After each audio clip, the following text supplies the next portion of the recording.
Ingeniero agrónomo en sistemas de producción, docente e investigador de la USAC, posgrados en recursos naturales y en ingeniería genética, consultor para organismos internacionales, organizaciones no gubernamentales y asesor de órganos gubernamentales, actualmente empresario. Nuestro invitado 360, Pablo Arturo Moreno. Como cada programa, como siempre, los recibo no solo con una sonrisa en el rostro, sino que también en el corazón. Es un enorme placer saber que tenemos este espacio y la oportunidad de inspirarnos juntos como guatemaltecos. Bienvenidos a Susana 360, una visión completa del ser humano detrás del personaje. Y este gran personaje, ya conocieron un poco de él por parte del escaneo que les acabamos de presentar ahora en la pantalla de este caguate. Y tengo el gusto de saludarlo, de estrechar su mano. Pablo, muchísimas gracias por aceptar la invitación. Bienvenidos, bienvenida. Y por el espacio en este lugar que me encanta, donde nos dan un café con cardamomo delicioso y las champurradas ni hablar. Pero la pregunta es, ¿por qué tenemos a Pablo aquí hoy? Aparte de ser un gran guatemalteco, tiene la oportunidad de ayudar, de dar asesorías, pero también de trabajar en pro de la educación de nuestro país, ya como lo veíamos ahí en la hoja de vida.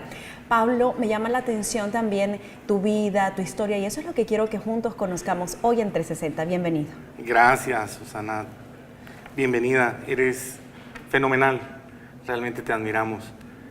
Pues la verdad es que la inspiración de vida la provocan personas como tú también. Y es un devenir constante. Es la disposición de querer hacer algo, de querer ser realmente. El tener es una transición que siempre todos estamos en la lucha, el bien tener, pero que a veces nos cuestiona y perdemos demasiado tiempo en ello. Dedicamos demasiado tiempo al quehacer de la rutina y a veces nos ahoga y dejamos de vivir en plenitud lo que queremos, nuestros sueños. Perseguir nuestros sueños es fundamental en la vida. Y Pablo, tú perseguiste los sueños, naciste en este lugar donde a mí me encanta, donde también está el segundo himno de nuestro país, Luna Gardenia de plata, que sí. Mi serenata te vuelves canción. Ay, qué lindo. Naciste en Quetzaltenango, ¿sí? Sí, así es. ¿Y tus padres en ese momento cómo era tu vida? Cuéntanos. Pues lo normal en el área, digamos, rural, por decirlo de algún modo, porque en aquel entonces todavía la urbanidad creciente de Quetzaltenango no era el impacto que tiene hoy. Es una urbe, una pequeña urbe, pues que ha crecido desordenada, pero que en el tiempo en que yo me lo viví, creo que trae una nostalgia enorme. Pero fue mi inspiración justamente, ¿no? De ese ímpetu que uno tiene en la búsqueda de la vida. Y cuando salí ya no volví, y esa es la tristeza que me embarga. Tengo un sueño profundo de regresar a Quetzaltenango y espero que se me conceda. Sin embargo, creo que uno está donde debe de estar, donde lo necesitan, y creo que mi país lo he recorrido todo gracias a mi profesión. Creo que en el campo hay mucha necesidad. Yo me hago ingeniero agrónomo de profesión y eso me Pero tú obliga. creciste del campo. Crecí en campo, crecí en el campo, crecí entre cafetales, crecí entre montañas, entonces... ¿Tu padre era empresario o Mi qué se dedicaba? padre es un agricultor, productor de café. Y nos vimos involucrados en temas de extensión agrícola, siempre. ¿Sabes por qué te pregunto esto? Porque tengo muchas personas también que nos miran del campo, del interior del país, y piensan que realmente estar ahí puede ser complicado porque no tienen la oportunidad del acceso a la educación, y yo lo sé, pero también con historias como la tuya, porque tienes un amplio currículum, Pablo, ingeniero agrónomo en sistemas de producción, docente, investigador de la USAC, posgrados en recursos naturales y ingeniería, y así podría seguir, ingeniería genética. Entonces, el nacer en el campo o el nacer en un lugar donde uno puede pensar que no tiene la oportunidad no tiene que ser un obstáculo para salir adelante. De ninguna manera, todo lo contrario.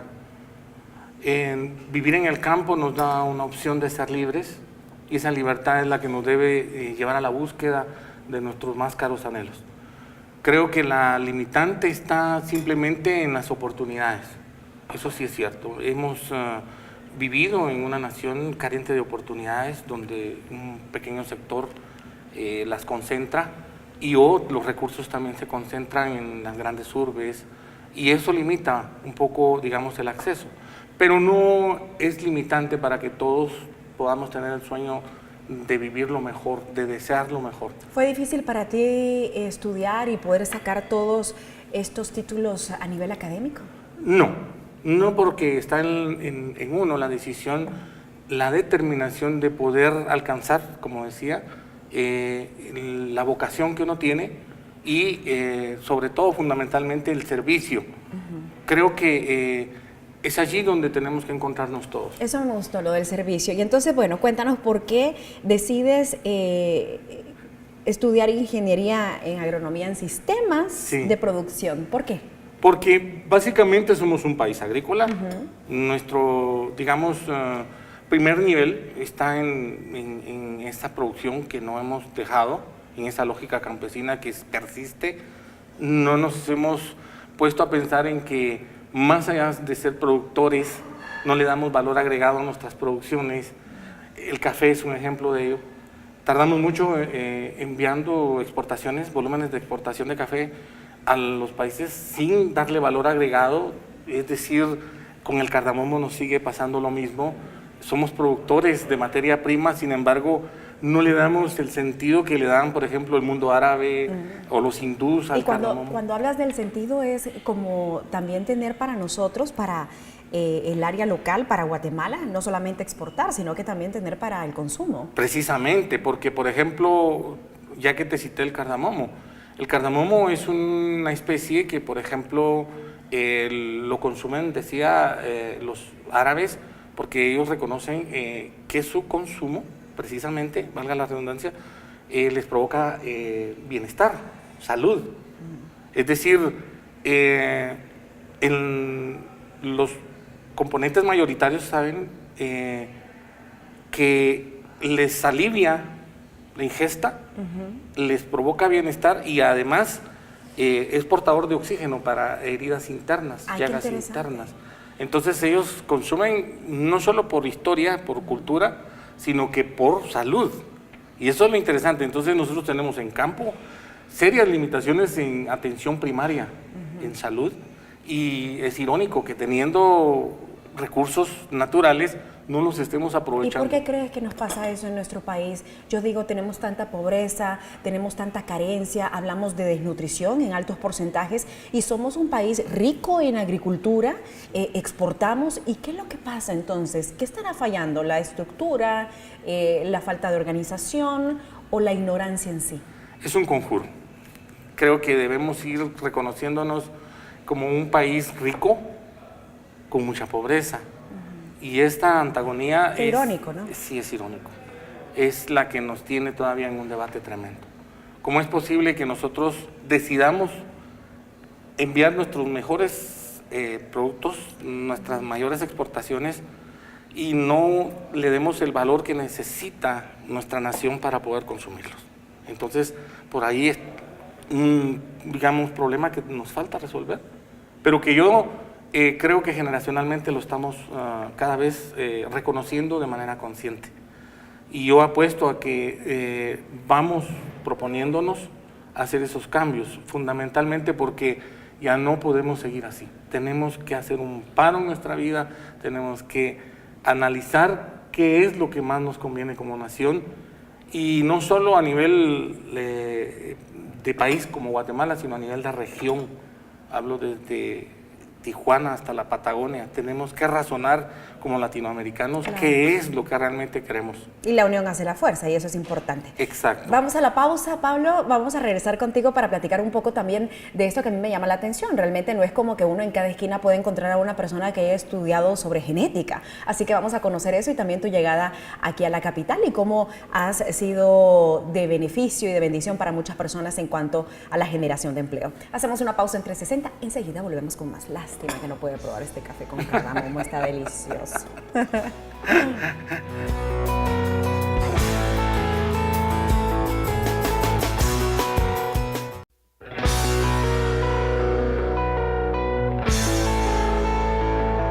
Como siempre, muchísimas gracias por la sintonía. Leo todos sus comentarios a través de las cuentas en nuestras redes sociales en Twitter, @aztecaguate, @Susana ahí me encuentran. Pablo, ¿tú tienes Twitter? Lamentablemente no, No.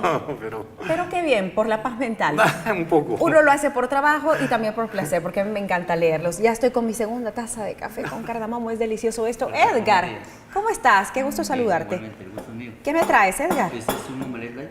Omelette light delicioso, Es un plátanos. omelette relleno de queso ricota con cesta, acompañado de frijoles blancos, un tostón de camote y platanitos cocidos. Uy, qué delicia, Y acá envidienme. tenemos un chepish con helado de vainilla. Es el fruto de chepish, que es el tomate de árbol, marinado en un almíbar de cardamomo. Ah, qué delicia. Edgar, qué gusto saludarte, gracias Igualmente, por la gusto mío. atención. Muy bien, con permiso. Un placer. Buen provecho.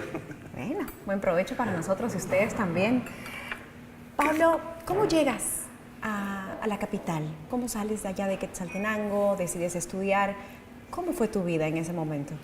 Para empezar, en el tiempo que me tocó decidir qué carrera, por la inspiración y por la sucesión de mi familia, todo relacionado con la agricultura, lamentablemente en ese entonces no existía ingeniería agronómica en Quetzaltenango. Me vi obligado a migrar acá a la capital y lo sucesivo estudiar.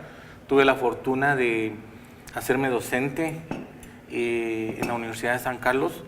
Tuve el gran privilegio de compartir con un grupo de docentes muy connotados y hacer investigación. Ahí nace la nueva inspiración de mi vida, la investigación que singularmente en Guatemala es una lucha. Realmente hay que reconocer de que ser investigador, ser docente, tiene su arte. Y es una vocación es una también, ¿no? vocación. Porque viene de por sí el hecho de servir, de poder ayudar. De entendernos dentro de ese proceso de formación y de irnos viendo en las necesidades en este caso para mí un privilegio de lo agrícola que todavía no hemos superado, como estábamos comentándolo, pero para mí una gran oportunidad haber formado parte de un equipo docente y haber sido parte de esas investigaciones que cuesta en Guatemala hacer ciencia. Por ejemplo, voy a decir, en Guatemala se destina apenas el 5% del Producto Interno Bruto para investigación, mientras que en Estados Unidos destina, o en Europa, el 30% del Producto Interno Bruto para investigación. Y te pregunto, ¿esto tiene que ver mucho con el tema del desarrollo de un país? Totalmente. Un país que se educa, progresa. Un país que investiga, avanza. ¿Por qué una investigación y los resultados de esta deben ser puestos como una prioridad en un país? Definitivamente tendríamos que estar conscientes de las necesidades e ir trabajando de manera, digamos, racional en los problemas, abordándolos, no solo hacer investigar a los estudiantes o a los profesionales por investigar, sino encontrar solución de la problemática. Claro. Los modelos de desarrollo nacen de las universidades en muchos países y es ahí donde está el cónclave de su desarrollo. ¿Qué pasa con nuestros países? Que destinamos muy poco. Las universidades mismas tienen limitaciones para poder destinar de su presupuesto rubros para la investigación y entonces nos quedamos como que de brazos cruzados y la investigación que se genera es una investigación de gaveta, le llamo yo. Bueno, la verdad que para nadie es un secreto y tú que eres un experto y que tienes una expertise en muchos temas de nuestro país, lo sabes, y también muchos profesionales que nos ven. Existimos otras personas, otros ciudadanos que no alcanzamos a dilucidar al 100% la situación como tal, pero sí entendemos porque es fácil ver a la derecha y darnos cuenta que hay muchos niños que no tienen la infraestructura adecuada en las escuelas, vemos a este lado el tema de la salud, en fin, tenemos muchos asuntos pendientes y ni hablar del bendito presupuesto, de la falta de ejecución presupuestaria, ni esos funcionarios que dicen que tienen miedo de firmar y se les entiende por los vacíos legales que existen que hasta pueden terminar en la cárcel, ¿no? Así es. Al final de todo esto, lo que vivimos en nuestro país, ¿cómo es posible que un ciudadano que nace allá en Quetzaltenango, como tú no lo compartías y te lo agradezco mucho, que creciste en el campo y a pesar de eso no perdiste el sueño de luchar, de estudiar el tema de la agricultura, pero ¿cómo es que llega a la genética? ¿Cómo decide Pablo estudiar ingeniería genética? Me apasionó desde la docencia. Tuve, no por casualidad, sino por causalidad, el privilegio de hacerme cargo del laboratorio de genética. Allí empieza mi pasión. Ahí te enganchaste, te Ahí enamoraste. me lanza la vida, me lanza la oportunidad y me lanza la causalidad a investigar sobre asuntos de genética. Explícale a nuestra gente qué es causalidad. En el orden de la vida hay una creencia que uno vive las cosas por casualidad. Claro, dicen, ay, casualmente me encontré con él, casualmente me contrataron. Y yo creo que en el orden filosófico todos debemos entender que nada es casual en la vida. Todo tiene su causa. Se produce un efecto, obviamente, a través de esa causa. Pero en el orden causal nosotros debemos, precisamente quiero poner un ejemplo muy lindo que lo platicamos un día. Si te recuerdas que tu programa me encanta porque es 360 y evoca la idea de que estás girando hacia Sí. algo así. Sí, y que la gente sí me decía, bueno, es una visión completa. Saludos aquí que hoy, por cierto, me decían algunos de nuestros televidentes que no es un cambio, porque normalmente se habla de los giros de un cambio. Les decía, no, es que estoy saliendo de un punto, y te lo comenté en ese momento, para llegar al mismo punto, porque es una visión completa, porque es un giro, ¿no? Sí. Del ser humano detrás del personaje, pero tú me diste una perspectiva totalmente diferente. Muchos hablamos de cerrar círculos en la Sí, vida. exacto. ¿Sí? Cerramos círculos, dejamos un círculo abierto, decimos. Y yo creo que no. Lo que hacemos en la vida es abrir espirales. Y por eso es que un poquito la relación con el orden genético. El abrir espiral significa que tú partes de un punto y sigues recorriendo tu vida y tú crees que llegas al mismo punto, pero no es cierto. Estás en una espiral ascendente. Crees llegar al mismo punto, pero tu crecimiento en el ser, en el tener, en la vida misma, tiene un crecimiento que tú no notas, que los demás posiblemente tampoco perciban. Pero abriendo espirales significa como la simulación del modelo de Watson y Crick del ADN. Ajá, del ADN. Que Va, es claro, el una espiral. espiral. A ver si te voy comprendiendo. Entonces, le voy a decir a mi queridísimo socio productor, Robin Tisu, que le vamos a cambiar entonces la gráfica al 360. Y tiene mucha razón lo que tú dices, si lo traemos a la realidad de este programa. Estoy por cumplir 2 años y sí, empezamos acá y yo pienso que hemos terminado acá porque hacemos un giro completo, Sí. pero no. El programa empezó en una época electoral de campaña, comenzó de una forma distinta y ahora que vengo acá voy viendo la espiral porque en definitiva cambiamos totalmente la personalidad del programa sin perder la esencia, que es entregarnos a nuestra gente, pero sí, vamos acá porque presentamos historias inspiradoras, presentamos crecimiento, entonces es muy distinto a cómo comenzamos. Tienes mucha razón, igual con las personas que se van a graduar en la universidad. Se piensa que uno comienza acá y va a terminar acá cuando se gradúa, no, pero terminamos, bueno, no terminamos, seguimos. Un nivel mayor. Y esa es la escala de la vida. Te va presentando la alternativa de ir creciendo cada vez más. Pero lo importante no es el crecimiento, sino tu desarrollo como persona. Y eso es lo que necesitamos entendernos en Guatemala. Vernos cada uno necesitado del otro. Yo puedo tener un conocimiento personal que fue inducido por las oportunidades que tuve. Eso es lo que necesitamos realmente. Crear oportunidades y vernos uno al otro. Incluirnos todos. Tú me interesas, tú eres parte de mi interés, yo te apoyo. Yo en esa inspiración del estudio, de la ciencia, me vi a mí mismo dentro del proceso formativo, sumativo, y llegó un momento en que me di cuenta que estaba ocupando un espacio muy importante, bastante importante para entregar mi conocimiento, para compartirlo. Pero luego tomé la decisión de darlo para otros procesos. Es decir, luego me transformo en un empresario y la emprendeduría para mí no es una connotación que tenga que ver con el dinero, sino con la actitud.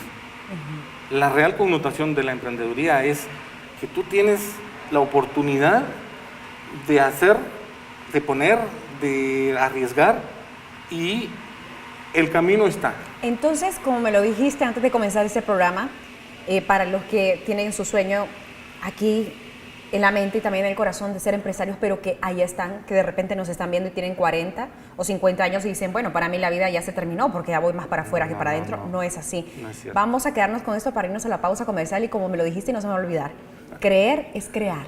Así es, creer es crear. Ya Eso es lo volvemos. lindo de la vida. Salud entonces, con cafecito. Y Salud. Salud.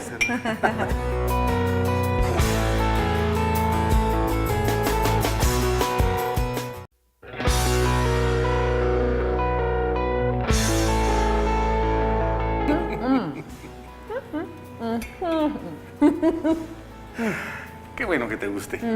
Está demasiado delicioso. ¿Has tenido la oportunidad de compartir con jóvenes? Mucho.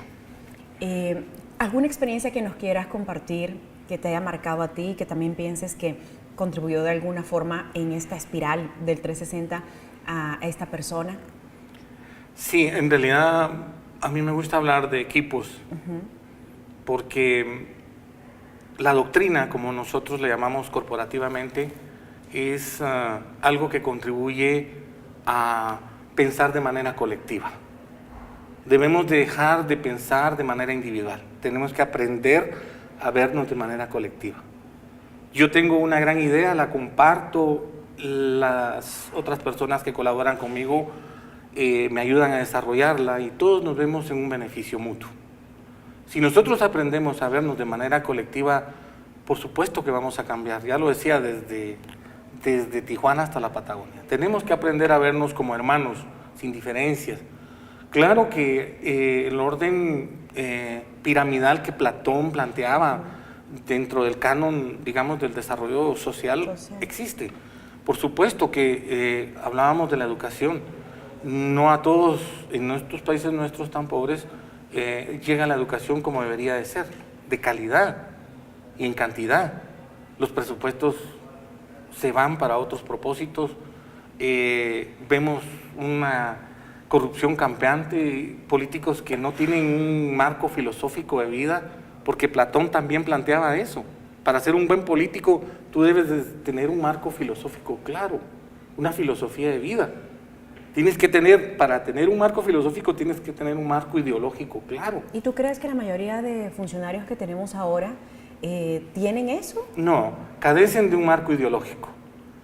Por supuesto que eso los lleva a que no tienen un estilo de vida. Pero esto vendrá como hacer el efecto dominó, agarrando también el tema de la causalidad, un efecto dominó de nuestra sociedad y nuestra cultura y lo que venimos viviendo durante muchos años. Yo creo que son excusas, porque muchos casos están documentados dentro de las oportunidades de hermanos nuestros de Huehuetenango, de áreas marginales, pobres, que migran a los Estados Unidos y son exitosos. ¿Qué pasó allí? Carencia de oportunidades, simples. Los que tenemos la oportunidad de otorgar oportunidades nos cerramos y ese es el conflicto. Todo lo queremos abarcar unos cuantos y eso no es posible seguir haciendo. Y ahora te voy a preguntar, me gusta mucho lo que hablas del trabajo en equipo, de pensar en sociedad y en grande. Sí. ¿Dónde quedan entonces los señalamientos? ¿Aquí podrían caber o no? Porque estamos en una sociedad y nos incluimos todos. Yo también, porque tengo redes sociales. De repente por ahí, creo que, y eso lo pensaba anoche, estamos perdiendo el tiempo en señalar. Y yo digo, ¿qué gano con señalar? Es cierto, tenemos muchas carencias, muchos políticos que no deberían de llamarse políticos porque ensucian la política. Pero yo me decía, Susana, ¿qué ganas con señalar a este político? ¿Qué estás proponiendo? ¿Dónde quedaría esto en lo que tú enmarcas? Digamos que este es un parámetro de una costumbre que hemos tenido que debemos quitárnosla, es tercerear, le llamo yo. Incluso no estoy de acuerdo con nuestro cantautor Arjona, porque en su canción emblemática, Fuiste tú, él está tercereando, fuiste tú, no soy yo. Y en la vida yo tengo que hacerme responsable. Es decir, no fuiste tú, fui yo. Y el causante soy yo. Si yo estoy aquí es porque yo deseo estar acá. Wow. Tú, todos tenemos que contribuir. Por eso cuando tú me preguntabas un ejemplo de vida, tal vez lo más emblemático son mis propios hijos, que ellos están adoptando la filosofía de vida les estoy dando, digamos, los elementos para que ellos no solo profesionalmente se desarrollen, sino que personalmente entiendan de que tienen que tener un marco filosófico, una filosofía de vida. 2 elementos Sí. que puedan ser importantes, que puedan también adoptar los jóvenes que nos ven, los padres de familia, los que están ahora viendo el programa. Yo hablo en forma no solo académica, sino ahora en el marco de negocio. Creo que todos debemos de vernos en un sentido de... La mentira está muy conexa con el miedo. Y el miedo y la mentira nos arrastra a la miseria. ¿Qué pasa? Tenemos que ser verdaderos, enunciar nuestra verdad de manera serena. Y que no es fácil.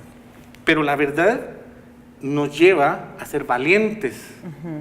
Claro. Ahí es donde tomamos la Claro, porque valentía. miente por miedo a la consecuencia. Vaya, entonces si enunciamos nuestra verdad somos valientes. Y esa valentía nos lleva al campo virtuoso. Y en la virtuosidad hay abundancia. ¿Qué pasa si yo tengo miedo? Me ahorío. Sigo persistiendo en que yo no soy capaz, en que yo no puedo, en que... Y si la verdad tiene consecuencias para el individuo, ¿qué aconsejas? La verdad tiene que ser enunciada, porque no puedes mantener una verdad que reaccione sobre ti siempre en una... Lo voy a decir en el espectro de la vida. No es ocultar la verdad, sino es mentirnos hacia la realidad. Me explico. Lo que pasa es que actuamos muchas veces mintiéndonos, haciéndonos creer cosas que no son, como sociedad, como individuos.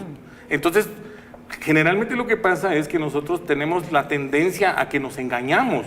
No es que estemos diciendo verdades a medias o estemos ocultando la verdad. Nos sino creemos que la mentira. Nos creemos nosotros las mentiras que nos creamos o que nos crean otros. Y las acciones que vienen parten de esa mentira, y entonces es ahí donde nos complicamos y no tenemos los resultados óptimos. Exacto. Como individuo, sociedad y país. Exacto. Es allí donde nos tenemos que cambiar, decíamos. Y lo haremos en la inspiración de lo que tú eres, de lo que yo puedo ser, en consecuencia de lo que nosotros como nación debemos de ser. Pablo, ya el tiempo casi se me está terminando, pero me gustaría que compartieras también hoy aquí en el programa algo hermoso que me decías de la naturaleza. Y es que yo digo que siempre podemos aprender de nuestro entorno y muchas veces estamos metidos en el carro. Uy, yo sueño con de verdad poder... Además que nunca me subí a una bicicleta, solo la del gimnasio. Pero poder andar en bicicleta al trabajo, eso sería fenomenal. Estamos metidos en carros, la gente que anda en autobús y trabajo, responsabilidad, pago deuda, bla, y lo mismo.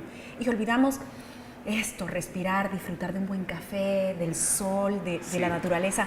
Comparte eso que tú me dijiste cuando recién estaba llegando aquí al restaurante. Hablábamos un poco de lo simbólico que para muchos son seres inferiores como las plantas y los insectos.